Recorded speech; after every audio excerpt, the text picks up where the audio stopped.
اس کے احسانات کا شکر ادا کرنے پر آئیں تو اس کے انعامات اور احسانات کا شکر ادا نہیں کر سکتے۔ اللہ کے انہی انعامات میں سے ایک بہت بڑی نعمت جو اللہ رب العزت نے ہمیں اور آپ کو مرحمت فرمائی ہے وہ ایمان ہے۔ ایمان کے بعد اللہ نے ہم کو قرآن مرحمت فرمایا،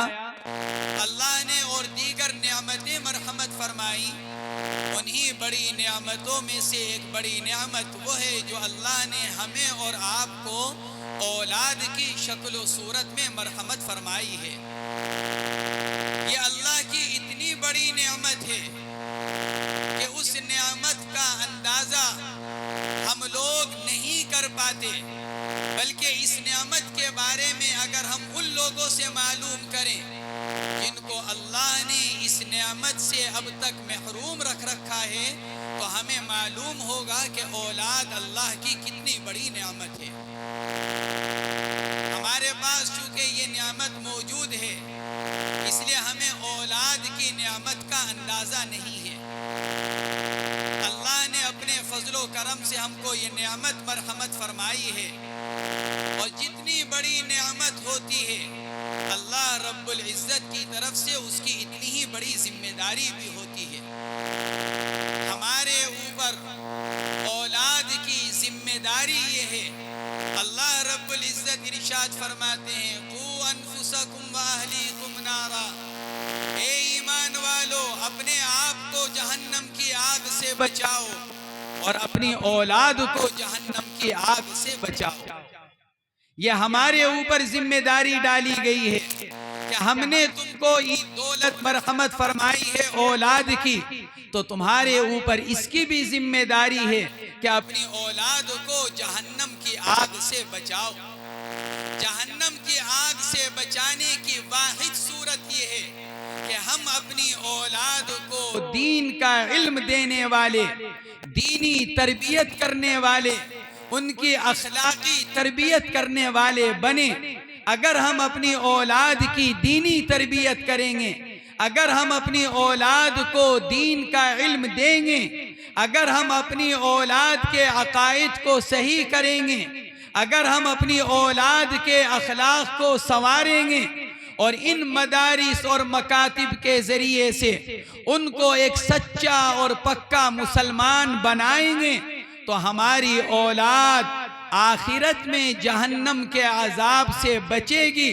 اور ہم اپنی ذمہ داری کو پورا کرنے والے بنیں گے۔ ورنہ خدا نہ خواستہ ہماری اولاد کل قیامت میں عذاب میں مبتلا ہوگی اور ہم اپنی ذمہ داری کو پورا نہ کرنے والوں میں ہم شامل ہوں گے۔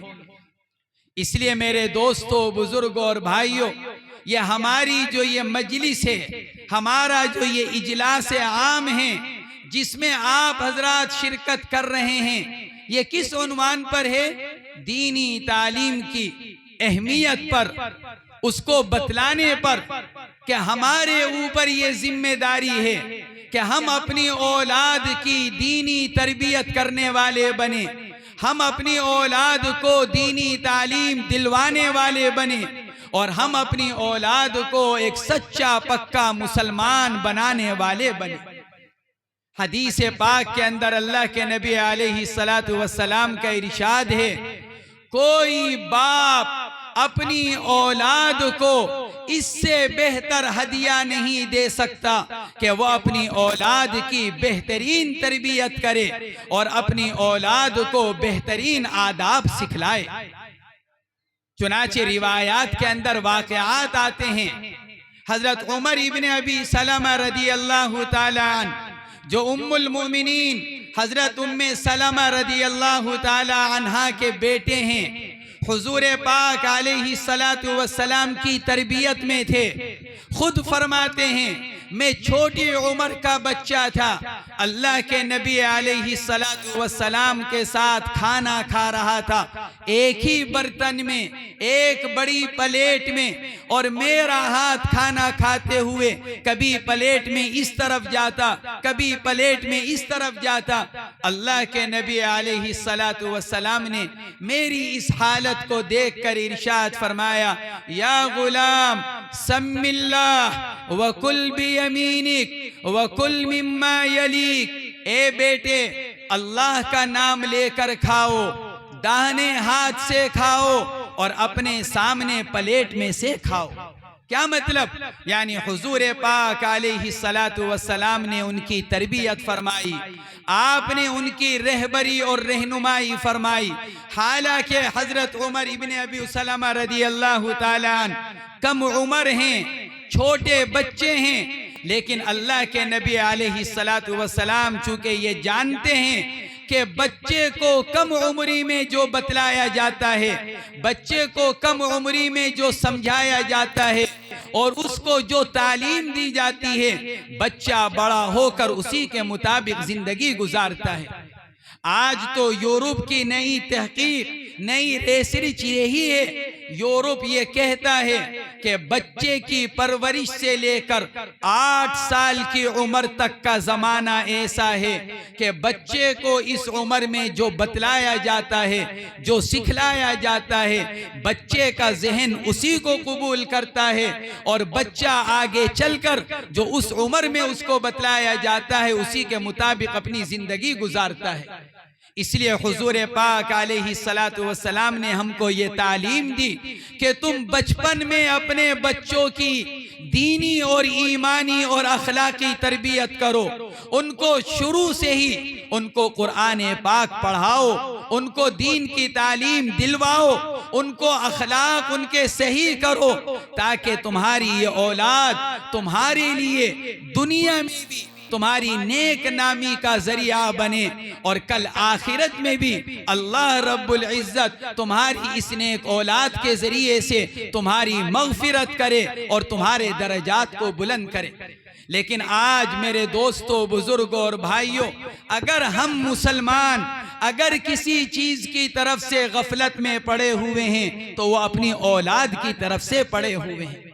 آج تاجر اپنی تجارت میں مشغول، ملازم اپنی ملازمت میں مشغول، کاشتکار اپنی زمینوں میں مشغول، صبح ہوتے ہی ہم نکل جاتے ہیں، رات کو تھکے ہارے گھر پہنچتے ہیں، روٹی کھاتے ہیں، بستر پر پہنچ جاتے ہیں۔ نہیں ہم کو معلوم سارے دن ہماری اولاد کیا کرتی ہے، کیا دیکھتی ہے، کیا سنتی ہے، کیا سمجھتی ہے، کیا اس کی زبان بن رہی ہے، کیا اس کے اخلاق بن رہے ہیں، کہاں وہ اپنا وقت گزار رہا ہے۔ ہمیں اپنی اولاد سے کوئی سروکار نہیں ہے، جس کا نقصان کیا ہو رہا ہے؟ نقصان یہ ہو رہا ہے اولاد اپنے والدین کی بھی نافرمان بن رہی ہے، اور اولاد اللہ اور اللہ کے رسول کی بھی نافرمان بن رہی ہے۔ اس کی دنیا بھی بگڑ رہی ہے، اس کی آخرت بھی بگڑ رہی ہے۔ اس لیے میرے دوستوں، بزرگوں اور بھائیوں، یہ ہماری بنیادی ذمہ داری ہے، ہم اپنی اولاد کی ایمانی تربیت کی فکر کرنے والے بنیں، اس کے عقائد کو صحیح کرنے کی فکر کرنے والے بنیں، اس کو دینی تعلیم دلانے کی فکر کریں۔ ہمارے اکابر رحمہم اللہ عصری تعلیم کے خلاف نہ کبھی رہے ہیں نہ آج ہیں، لیکن ہمارے اکابر نے یہ لکھا ہے، ہمارے شیخ امیر المؤمنین فی الحدیث حضرت مولانا محمد یونس صاحب رحمت اللہ علیہ فرمایا کرتے تھے، ہم یہ نہیں کہتے کہ تم اپنی اولاد کو ڈاکٹر نہ بناؤ، اپنی اولاد کو وکیل نہ بناؤ، اپنی اولاد کو انجینئر نہ بناؤ، فرماتے تھے اولاد کو ڈاکٹر بھی بناؤ، انجینئر بھی بناؤ، وکیل بھی بناؤ، اس لیے کہ مسلمان ڈاکٹر کی بھی ضرورت، مسلمان وکیل کی بھی ضرورت، مسلمان ڈاکٹران انجینئر کی بھی ضرورت، لیکن یہ فرماتے تھے ہم یہ کہتے ہیں کہ بچے کو ڈاکٹر بنانے سے پہلے، بچے کو وکیل بنانے سے پہلے، بچے کو انجینئر بنانے سے پہلے، بچے کو پہلے سچا اور پکا مسلمان بناؤ۔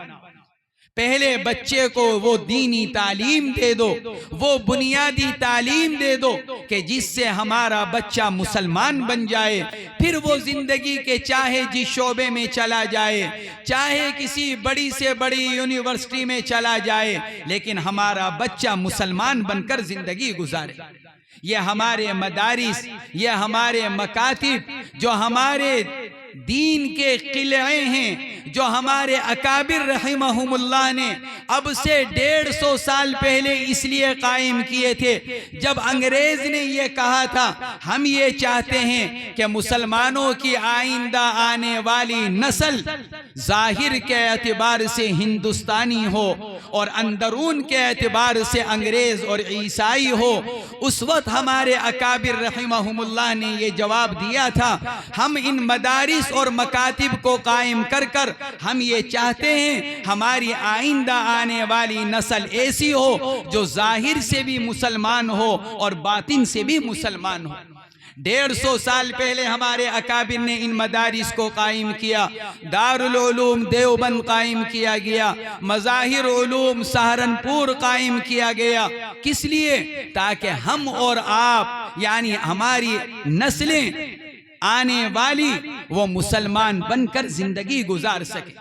یہی وجہ ہے ہمارے اکابر نے ہمارے بارے میں سوچا۔ آج 150 سال پہلے ہم اور آپ ایمانی شناخت کے ساتھ یہاں بیٹھے ہوئے ہیں، ہمارے سروں پر ٹوپی ہے، ہمارے چہروں پر داڑھی ہے، ہمارے جسم پر کرتا پاجامہ ہے۔ کس لیے؟ آج سے 150 سال پہلے ہمارے اکابر نے ہماری فکر کی تھی۔ میرے دوستو، بزرگوں اور بھائیوں، اگر ہم اس وقت اپنی آئندہ آنے والی نسل کے بارے میں نہیں سوچیں گے، ان کی دنیا، ان کی آخرت کے بارے میں فکر نہیں کریں گے، تو کہیں ایسا نہ ہو کہ خدا نہ خواستہ ہماری 20-25 سال بعد آنے والی نسل کہیں ایسا نہ ہو کہ ایمان سے محروم ہو جائے۔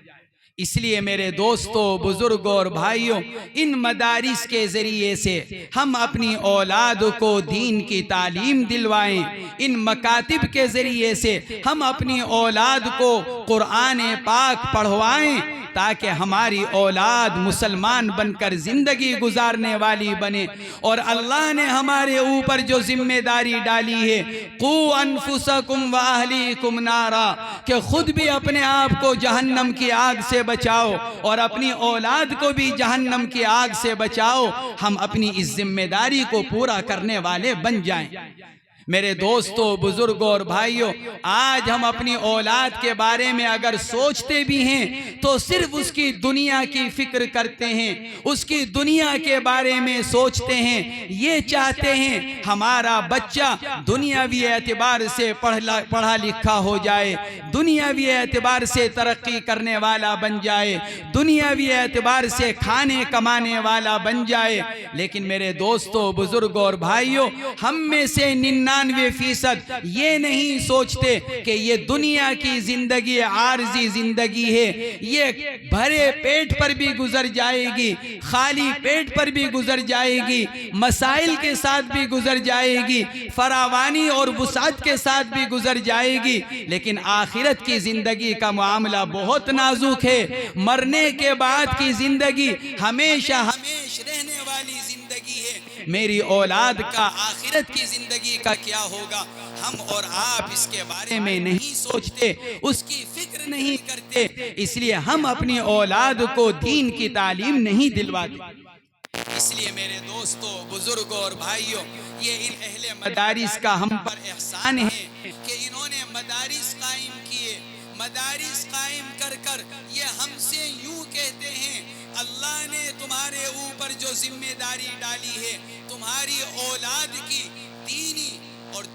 اخلاقی تعلیم اور تربیت کی، ہمارے یہ اہل مدارس یہ کہتے ہیں ہم نے مدرسہ قائم کیا ہے، آپ اپنی اولاد کو بھی ہمیں دے دیں، آپ اپنی ذمہ داری بھی ہمیں دے دیں، ہم آپ کی اولاد کی دنیا بھی سنواریں گے، ہم آپ کی اولاد کی آخرت کو بھی بنا دیں گے۔ اس لیے کہ مدرسوں کے اندر جو تعلیم دی جاتی ہے وہ تعلیم ہے جس سے ایک انسان مہذب بنتا ہے، ایک انسان دنیاوی اور آخرت کے اعتبار سے انتہائی تعلیم یافتہ بن جاتا ہے۔ اس لیے کہ اللہ رب العزت نے مذہب اسلام کو وہ مذہب بنایا ہے جس میں دنیا کی ترقی بھی اللہ نے رکھی ہے اور آخرت کی کامیابی بھی اللہ نے رکھی ہے۔ جو انسان مذہب اسلام کی تعلیمات پر عمل کرنے والا بنے گا وہ دنیا کے اندر بھی ایک اچھا انسان اور سچا مسلمان بن کر زندگی گزارے گا، اور وہ مذہب اسلام کی تعلیمات پر عمل کر کر وہ آخرت کے اللہ کے عذاب سے بچنے والا بھی ہو جائے گا۔ میرے دوستو، بزرگوں اور بھائیوں، اللہ رب العزت نے ان مدرسوں کے ذریعے سے ہم پر یہ انعام فرمایا ہے کہ ہم اپنی اولاد کو ان مدرسوں کے ذریعے سے دین کی بنیادی تعلیم دلوائیں، ان کی دنیا بھی سنواریں، ان کی آخرت بھی بنائیں۔ لیکن ہم اور آپ ان مدرسے کی طرف سے، مدرسے کی تعلیم کی طرف سے، اسلام کی بنیادی تعلیمات کی طرف سے اتنی غفلت میں پڑے ہوئے ہیں۔ ہم اس پر تیار ہیں کہ ہم اپنے بچوں کو اسکول میں بھیجیں، ہم اپنے بچوں کو کالج میں بھیجیں، ہم اپنے بچوں کو یونیورسٹی میں بھیجیں اور ایک موٹی رقم ان کی فیس کے نام پر خرچ کرنے کو تیار ہیں، لیکن ہم اس پر تیار نہیں ہیں کہ ان مدارس میں جو مفت دین کی تعلیم دی جا رہی ہے اور ان کو ایک اچھا مسلمان بنانے کی فکر کی جا رہی ہے، محنت کی جا رہی ہے، ہم اپنے بچوں کو ان مدرسوں میں بھیج کر اپنے بچوں کو ایک اچھا مسلمان بنا سکیں، ان کو ان کے مذہب کی تعلیم دلوا سکیں، ہم اس کے بارے میں نہیں سوچتے۔ اللہ رب العزت ہماری اس غفلت کو دور فرمائے، ہمیں اپنی اولاد کی آخرت کی فکر کرنے کی توفیق مرحمت فرمائے، ورنہ میرے دوستو، بزرگوں اور بھائیوں، یہ ہماری ذمہ داری ہے اور کل قیامت کے دن ہم سے ہماری اولاد کے بارے میں پوچھا جائے گا، ان کے دین کے اور آخرت کے بارے میں ہم سے پوچھا جائے گا۔ ہم نے تم کو اولاد کی نعمت دی تھی، تم نے اپنی اولاد کو دین کی کیا تعلیم دی، تم نے ان کی آخرت کو کتنا بنایا، یہ کل قیامت میں ہم سے سوال ہوگا۔ اس لیے میرے دوستو، بزرگوں اور بھائیوں، بس ہم اپنی اولاد کی آخرت کے بارے میں فکر کریں۔ حضرت مولانا دامت برکاتہم العالیہ ہم کو یہ بتلا رہے تھے، ہم اپنی فکر کریں اور ایسے کام نہ کریں جو آخرت میں ہم کو رسوا کرنے والے ہیں۔ اس کے ساتھ ساتھ ہم کو یہ بھی فکر کرنی ہے کہ ہم اپنی ذات کے اعتبار سے بھی اللہ کو راضی کرنے والے بن جائیں، اور اپنی اولاد کے اعتبار سے بھی اللہ اور اللہ کے رسول نے جو ذمہ داری ہم پر ڈالی ہے، ہم اس ذمہ داری کو بھی پورا کرنے والے بن جائیں۔ اللہ تبارک و تعالی ہمارے اس اجلاس کو قبول فرمائے اور ہمارے اس مدرسے کو قبول فرمائے، اور جس نیت اور جس غرض کے ساتھ یہاں آپ لوگوں کو بلایا گیا ہے، اللہ رب العزت اس مقصد میں 100% کامیابی مرحمت فرمائے۔ یہ کس بنیاد پر بلایا گیا؟ تعلیمی بیداری، اس کا جلسے کا نام ہی رکھا گیا، دینی تعلیمی بیداری مہم کے تحت آپ حضرات کو یہاں دعوت دی گئی ہے، آپ حضرات کو یہاں بلایا گیا ہے۔ اس لیے میرے دوستو، بزرگوں اور بھائیوں، اس جلسے سے آپ یہ پیغام لے کر جائیں کہ ہم انشاءاللہ اپنے گھر کے اعتبار سے، اپنے علاقے کے اعتبار سے، اپنے خاندان کے اعتبار سے ہم یہاں سے یہ پیغام لے کر جا رہے ہیں کہ ہم اپنی اولاد کو، اپنے علاقے کے بچوں کو ان مدارس کے ذریعے سے انشاءاللہ دین کی تعلیم دلوائیں گے، ان مدرسوں میں اپنے بچوں کو پڑھنے کے لیے بھیجیں گے، تاکہ ہمارا بچہ ایک سچا مسلمان بن جائے، ایک اچھا شہری بن جائے، اس کی دنیا بھی سنور جائے اور اس کی آخرت بھی سنور جائے۔ اللہ تبارک و تعالی ہم سب کو قبول فرمائے، ہماری اولاد کی حفاظت فرمائے اور ہماری اولاد کو اللہ رب العزت دینی اور دنیاوی ترقیات سے مالا مال فرمائے۔ وآخر دعوانا ان الحمد للہ رب العالمین۔